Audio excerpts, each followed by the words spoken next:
Each of these devotees wants to show us something different. Draupadi, being one of the Pandavas, is on a higher level of bhakti than Prahlad Maharaj, because their worshipable deity is Lord Dwarkadish, who is a more complete form of the Lord than Lord Nrsimhadev.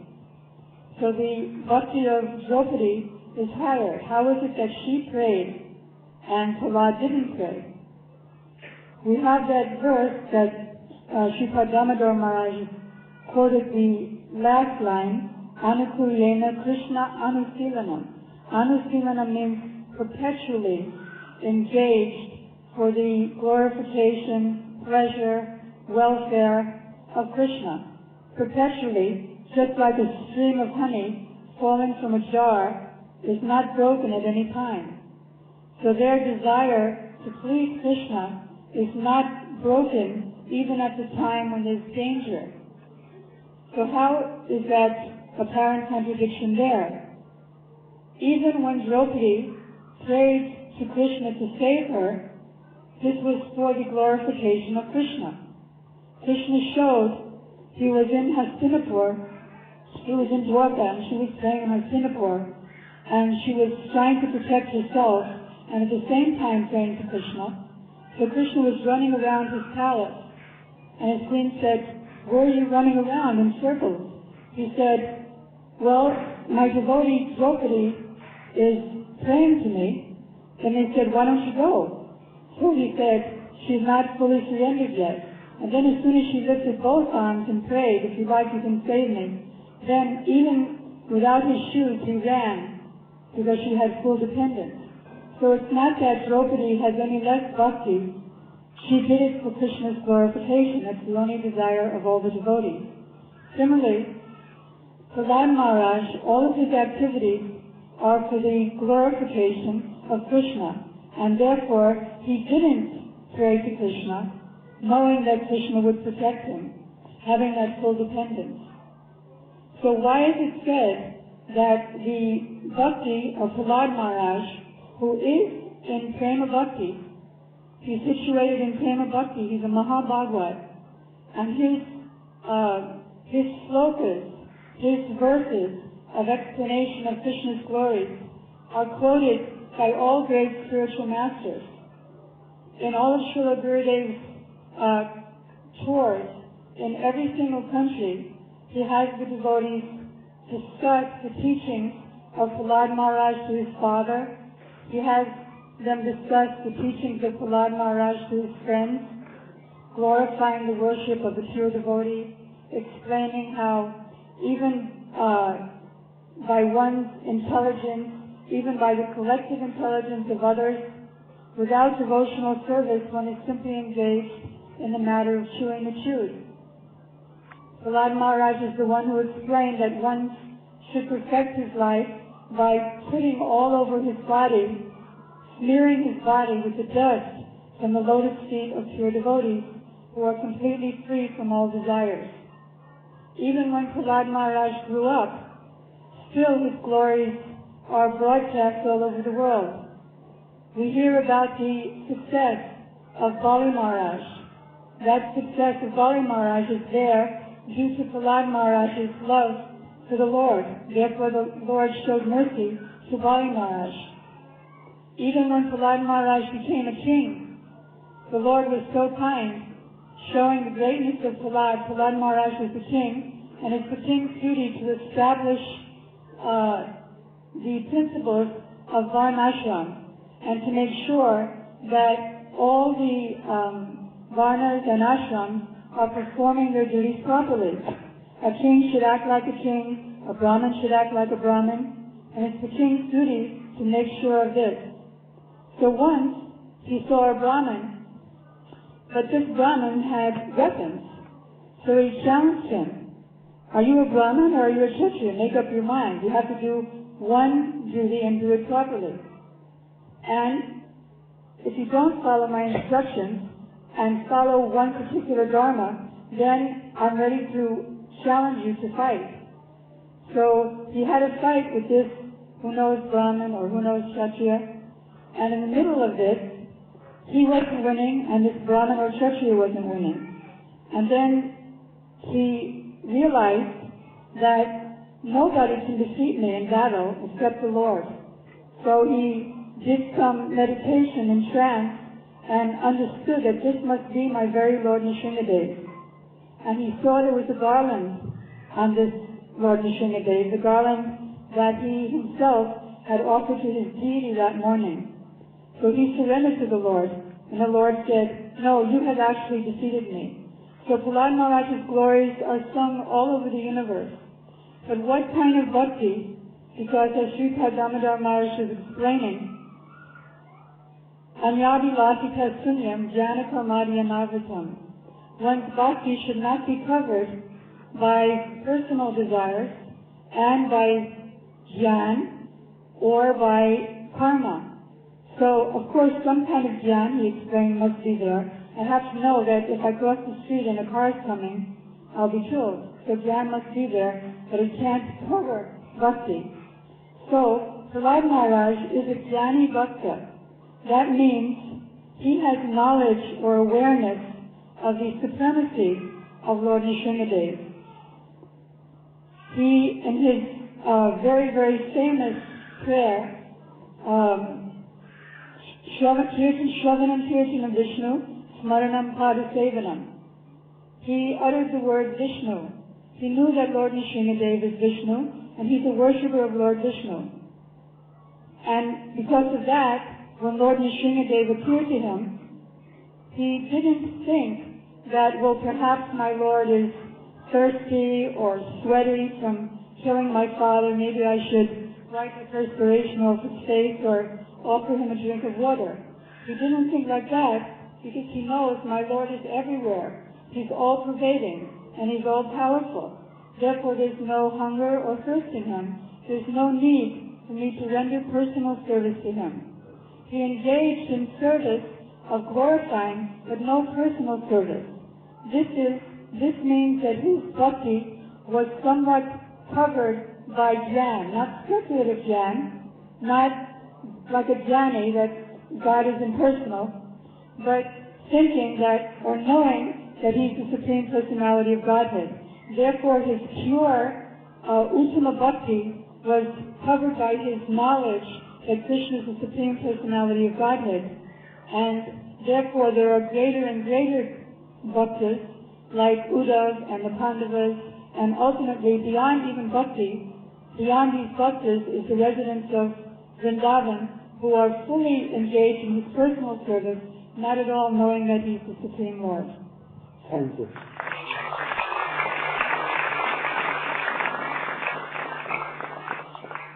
वो प्रहलाद महाराज pure भक्त but ज्ञानी भक्त. His bhakti is mixed with Aishwarya Jnana. So whether he don't want any worldly desire, but anukullena sevanam, he thinks that my Supreme Lord is everywhere, very powerful. He is the father of world, creator of the world. He never tires, so no use of necessity, or he never hungry, thirsty. So like Draupadi, he used to cook for Krishna, and Krishna used to take. So this some Aishwarya Krishna. So Prahlad Maharaj is Siddha Bhakta. But Ambarish Maharaj, not Siddha Bhakta, but he is superior in Bhakti. How? You, in brief, you should understand the gradation of Bhakti.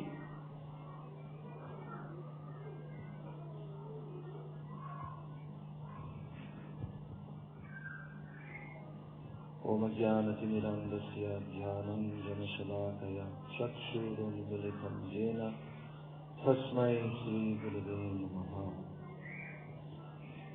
So in the discussion, the gradual progression of Bhakti and its stages of increasing purity, now we come to the understanding of Ambarish Maharaj, who is a Shuddha Bhakta. He is actually following purely this verse that Srila Gurudeva is having us study, Anyabhilashita Shunyam Jnana Karmadya Navritam Anakulyena Krishnanushīlanam Bhaktir Uttama. Sri Ambarish Maharaj, he was a great emperor thousands of years ago, living in Mathura. And the story is delineated of the history of Ambarish Maharaj and Durvasa Rishi, how Durvasa Rishi attempted to kill Ambarish Maharaj. We heard that described before. And the Sudarshan Chakra of Lord Narayan was sent to protect Ambarish Maharaj. So, Ambarish Maharaj, what was his standard of worship of Krishna? Actually, Savaimana Krishna Padara Vindayor, Vachamsi Vaikuntha Gunanuvaranane. Ambarish Maharaj utilized every single one of his senses in the service of Krishna in a very practical way. He was constantly thinking of Krishna 24 hours daily. Savai Mana Krishna Padara Vindayor. His mind was absorbed in the lotus feet of Krishna. Vachamsi Vaikuntha Gunanuvaranane. His tongue was utilized in constantly glorifying and describing the activities of Krishna. And all of his limbs of his body were also utilized. Sometimes he would be utilizing his feet to go traveling and walking on pilgrimage to the holy places where Krishna performed his pastimes. Sometimes he was utilizing his arms, even in cleansing the temple of Krishna, personally cleansing Krishna's temple. Although he was a great emperor, he did not employ someone else to do this, because if you employ someone else to do the bhakti in your temple, that does not mean that you are performing bhakti. So he personally did this worship of the Lord. His eyes were utilized in seeing the very beautiful deity forms of Krishna in the temple. His ears were utilized in hearing the glorification of the Lord. His nose was utilized in smelling the beautiful fragrance, sweet fragrance of the flowers and tulsi offered to the lotus feet of Krishna. So like this, all of his senses, his mind, his intelligence, everything was completely absorbed in Krishna 24 hours daily without any other ulterior motive. Only what has been described, Anakulyena Krishna Anushīlanam. 24 hours daily, under the guidance of his Guru and Vaishnavas, he was constantly absorbed in serving Krishna for Krishna's pleasure and happiness. So Maharaj Ambarish, he was fully absorbed in Krishna. It is stated, Savai Mana Krishna Padara Vindayor. Krishna was his worshipable Lord, his Ishtadev. And he was also living. Where was he living? In Mathura, the eternal abode of Krishna, the transcendental holy Dham of the Supreme Lord. So Ambarish Maharaj, he was protected by the Supreme Lord when someone tried to attack him, and as was described, he was unmoved by this. He was not disturbed, he was not fearful, because his whole consciousness, all of his desires were completely merged with the will of the Supreme Lord. Therefore, if Krishna wants to kill me, I accept that. If Krishna wants to protect me, let it be. So this was Maharaj Ambarish's mood. And therefore, when Durvasa Rishi came to see, finally, first of all, he approached for protection to Lord Brahma, then to Lord Shiva. Both of them told him, I cannot protect you. The Sudarshan Chakra is coming from Lord Narayan. You have to go there yourself.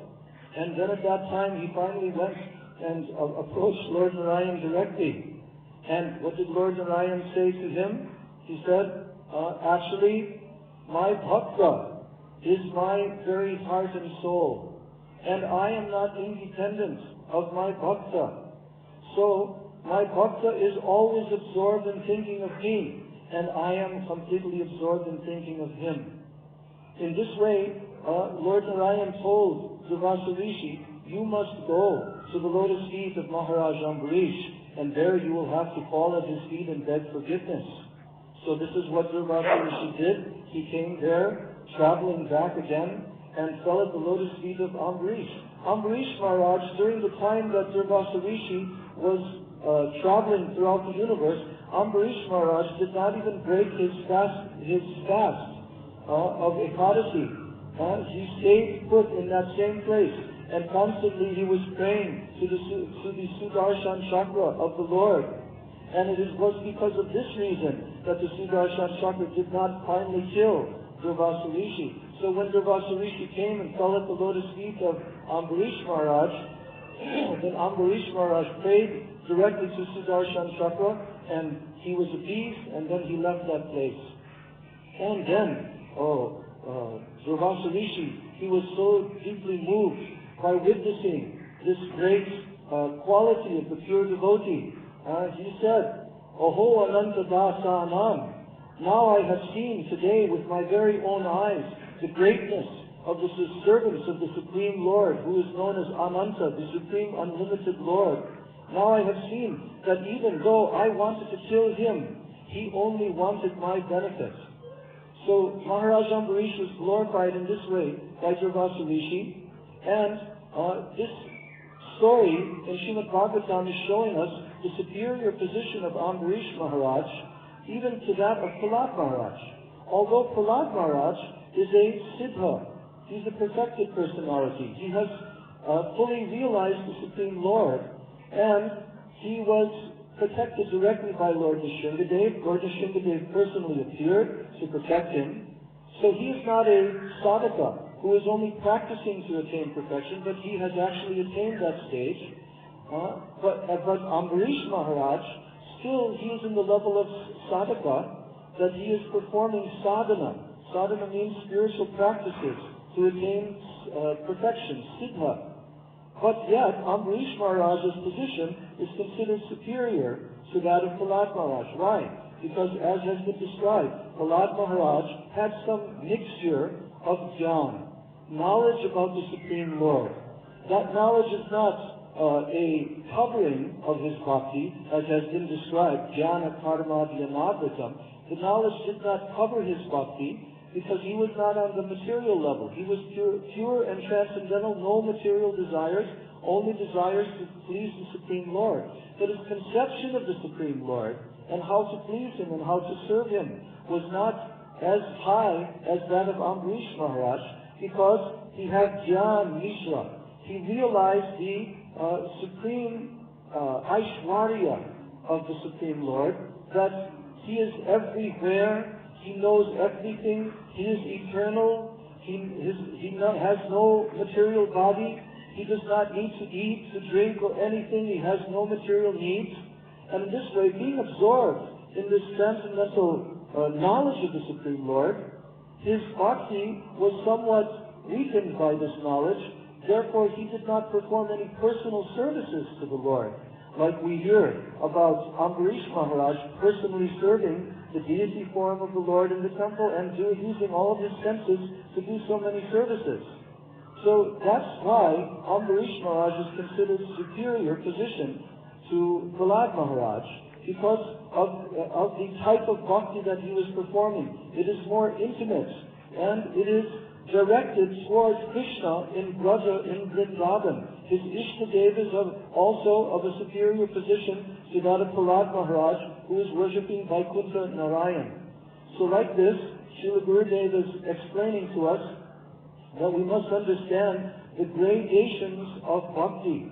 First we have to understand what is Uttam Bhakti, the definition of that which we have studied today in so many different ways. So many speakers have described all the details of that verse written by Rupa Goswami.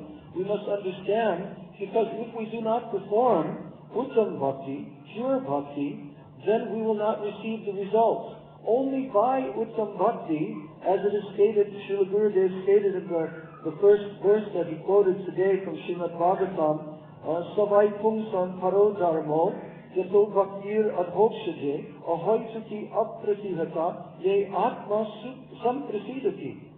Atma samprasidati means that the Supreme Lord, the Supreme Paramatma, he will be completely satisfied.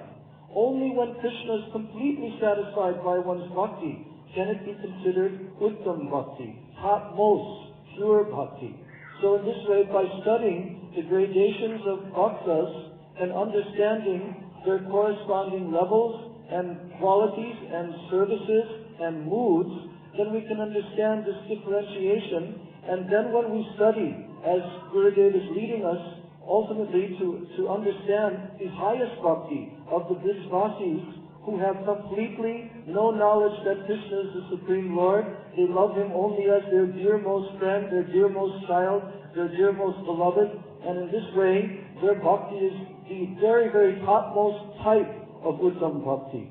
So in this way, by the mercy of Srila Gurudeva and by the mercy of all of our Vaishnava Acharyas, especially Srila Sanatana Goswami, who all of this discussion is based upon his Brihad Bhagavatamritam, which Srila Gurudeva has lectured on many, many times in his tours, we begin to understand this process of attaining Shuddha Bhakti, pure Bhakti. Now they should be ready from upload. But you should stand up and you should do recreation by your legs.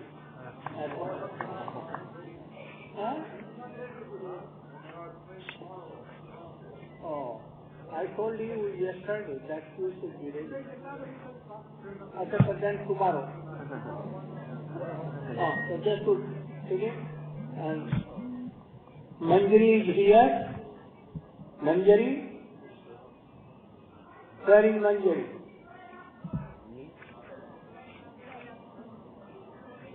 Manjari should come here.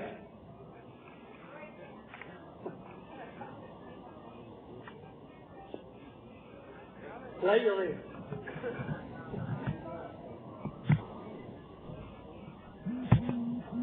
Then you. Kirtan, Durga, Hari Hari, Vikale Janama Gomai.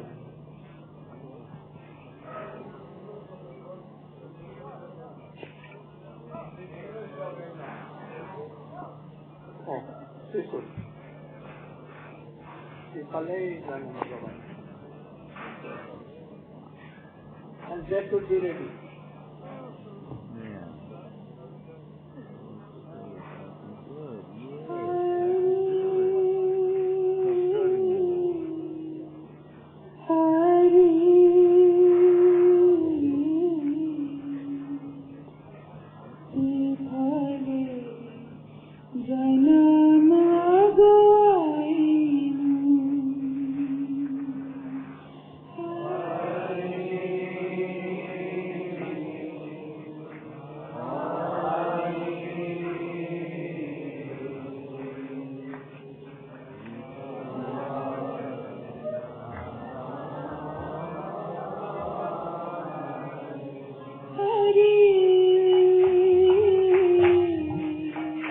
Hare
And this is done by devotion.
Namaha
to start this one?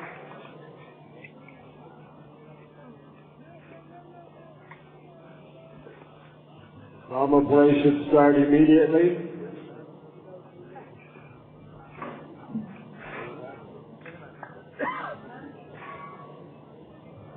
Just before we start the play, I'd like to say we'd like to welcome all the devotees from all over the world.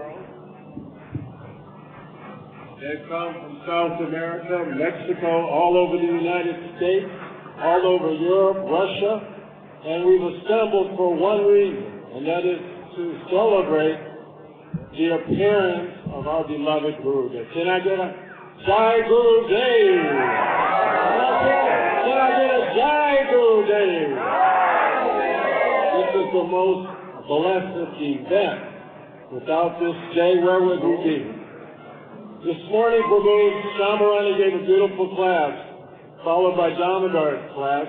Tomorrow, Pujapad Madhav Maharaj will be giving a class at 7 a.m. and he will have a very special message from Gurudev. We want all to come.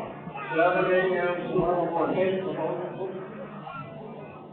No, they didn't do it at 7. You'll be here for them. All right, you go.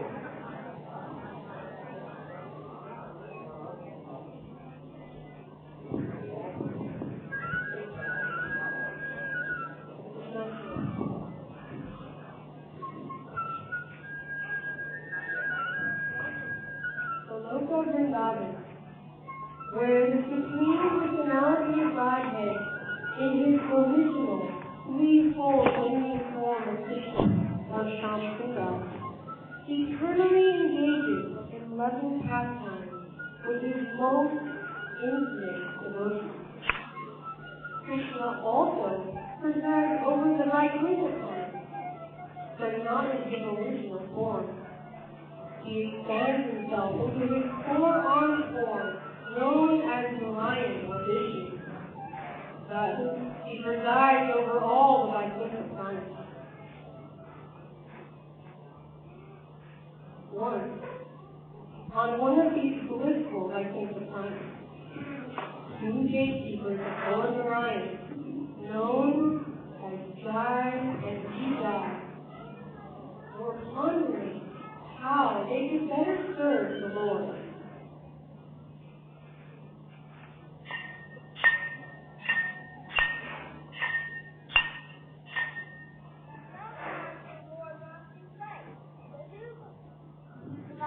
The Lord, only a very confidential devotee of the Lord. You need to go to the material world, serve the Lord as demons. Vaikuntha bodies are spiritual, and once you're here, you cannot fall down. Lord Vishnu travels to the material world by Yoga Maya. Maybe she'll arrange for us to serve in his bed. We know the Lord wants to fight, but we can't just act like demons. We must become demons. Yes, we must become demons. The sons of Brahma, who are known as the Kumaras, came to visit Lord Narayana, the Supreme Personality of Godhead. The Kumaras are great sages who are always seen traveling together throughout the universes. Although many thousands of years old, they appear as only small boys of about 5 or 6 years old. In this way, the four Kumaras came to pay their respects to Lord Narayana in his beautiful palace of touchstone.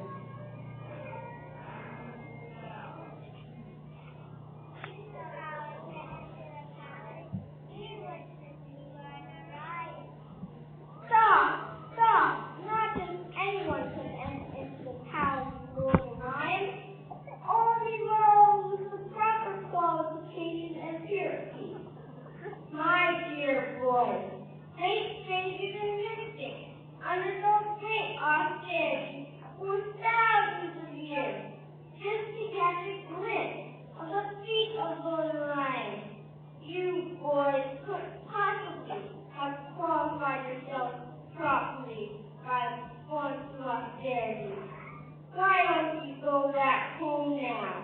Yes, go back home now and come back in a few thousand years.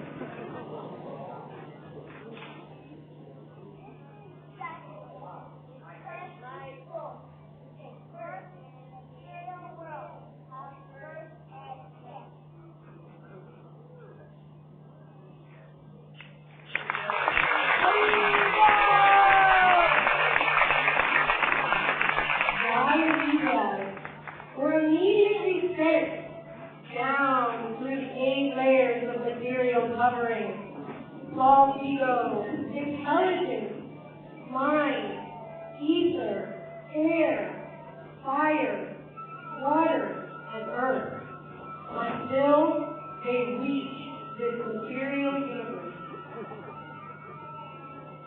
It is night, and the wind is howling from the sky. Blood and pus are falling. The whole planet is shaking with earthquakes. It is causing the ground to crack open. This night, the terrible demon, Hiranyakashipu, is being born. From his very birth, Hiranyakashipu was a great demon who wanted more material wealth and power than anyone else. For 125 years, he performed severe austerity by standing on the tips of his toes.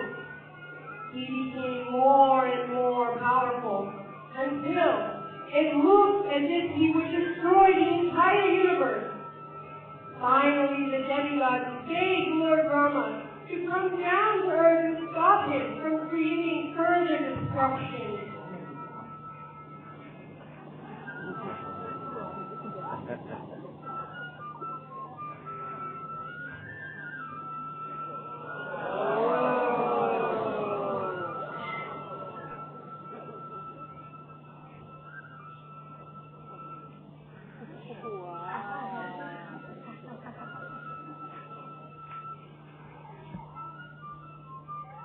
O son of Pratyapamuni, please get up.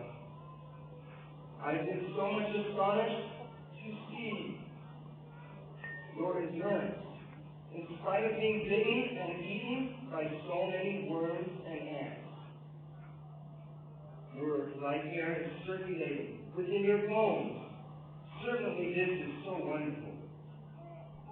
Now even saintly persons like Brigham, who were born previously, they could not perform such severe austerities. Who within the 3 worlds could perform such austerities? Who could sustain their life hundreds of years without even drinking water?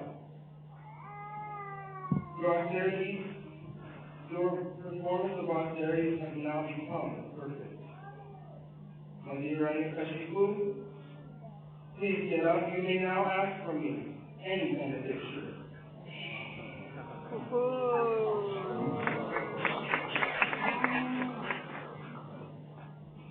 Oh, my Lord. Oh, original personality within this universe, Lord Brahma. You are fully cognizant and can apply your mind and realize intelligence in the creation of this cosmic manifestation. You are beginningless, endless, omniscient, and beyond the limits of space and time.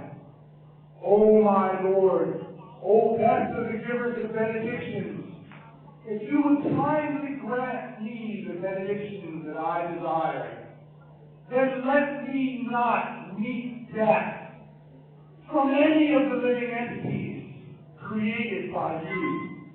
Granted. Then grant me this, that I may not be killed on the ground or in the sky. That's all right. Then grant me this, that I may not be killed during the day or during the night. Oh, I comply. Then grant me this, that I may not be killed inside or outside. Of Of course, that's all right. Then grant me this, that I may not be killed by a man or beast. That's all right. And grant me this, that I may not be killed by any weapon. Of course, that's all right. And grant me this, I want sole dominion over all living entities and their presiding deities. I want all the glories that come from this position. Furthermore, I want all mystic powers, for these cannot be lost at any time. Oh, Narayana Goswami, these benedictions that you ask for are impossible to be had by most every man. My dear son, Narayana Goswami, right now, you will be the one. I'm going to grant you your boon. I'm going to fulfill your wish. Right now. Thank you. Oh, thank you. Now I'm immortal! I'm immortal! Death, close your portal! I, Narayana Goswami, am free. And now everyone worship me!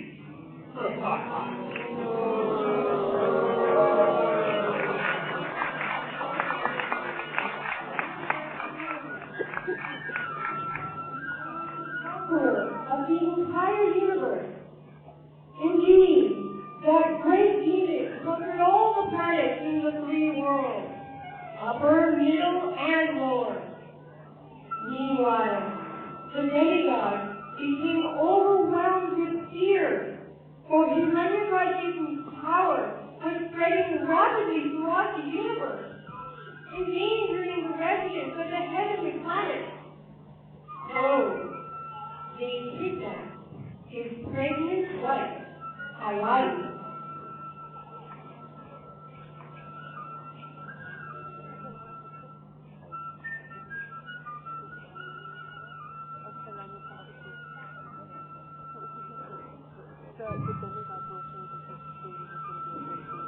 They were planning to execute her child, believing that he would be a greater demon than his father.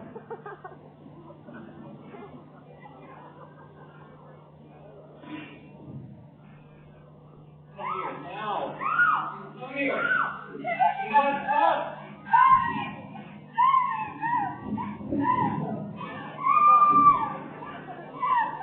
Oh, Lisa.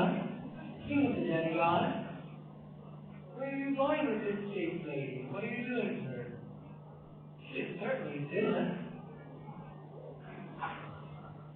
Almost fortunate one. This chaste lady is the husband of another. You should immediately release her.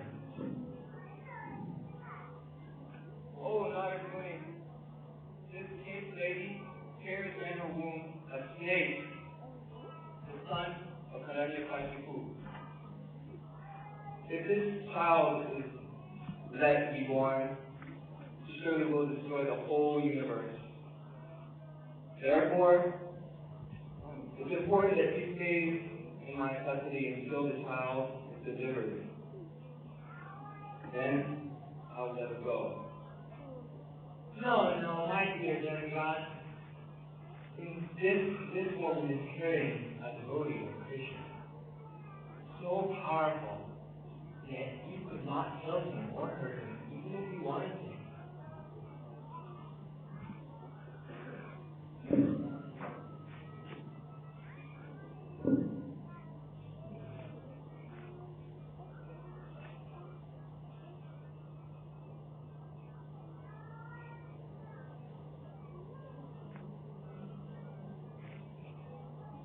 Come with me, chaste lady. You must come to my ashram. There you will be protected, and you can remain here until the return of your husband.